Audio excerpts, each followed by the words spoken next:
حدیث نمبر باب نمبر 16 باب ما جاء فی صفت مغفر رسول اللہ صلی اللہ علیہ وآلہ وسلم، رسول اکرم صلی اللہ علیہ وآلہ وسلم کے مغفر کا بیان۔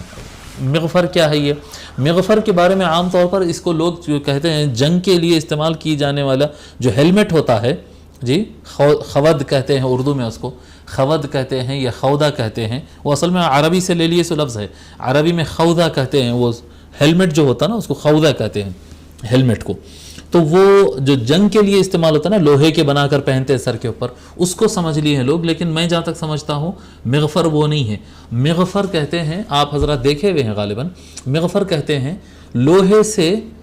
جالی بنائی جاتی ہے، جالی، اور عام طور پر یہ لوہے کی ٹوپی کے اوپر یہاں پر جو جالی آتی ہے، دیکھیے گردن کے اوپر جالی آتی ہے کہ اگر یہاں سے وار ہو تو وہ جالی اس کو روکتی ہے، تو یہ جالی کو مغفر کہتے ہیں۔ اور یہ جالی رسول اکرم یعنی بعض لوگ اس کو گردن پہ استعمال کرتے تھے لوہے کی ٹوپی کے ساتھ، اور عرب کے اندر جو جنگوں پر جو لوگ جاتے تھے تو کئی مرتبہ وہ لوگ ایسا کرتے تھے کہ جالی کو اپنے سر پر رکھتے تھے، اوپر سے عمامہ باندھ لیتے تھے،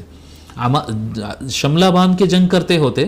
اور یا ٹوپی پہن کے جنگ کر رہے ہوتے، لیکن اس کے اندر جالی ہوتی تھی۔ تو یہ جو جالی ہوتی اس کا نام مغفر، جو لوہے کی جالی رہتی، فلیکسیبل رہتی، جالی اس طرح سے حرکت کر سکتی، اس کو سر پر رکھتے یا گردن پر رکھتے اور اوپر سے کچھ اور کور کر دیتے ہیں، تو یہ مغفر ہے۔ حضور صلی اللہ علیہ وآلہ وسلم بھی مغفر استعمال کیے، تو وہ کس طرح سے تھا، کیسا تھا،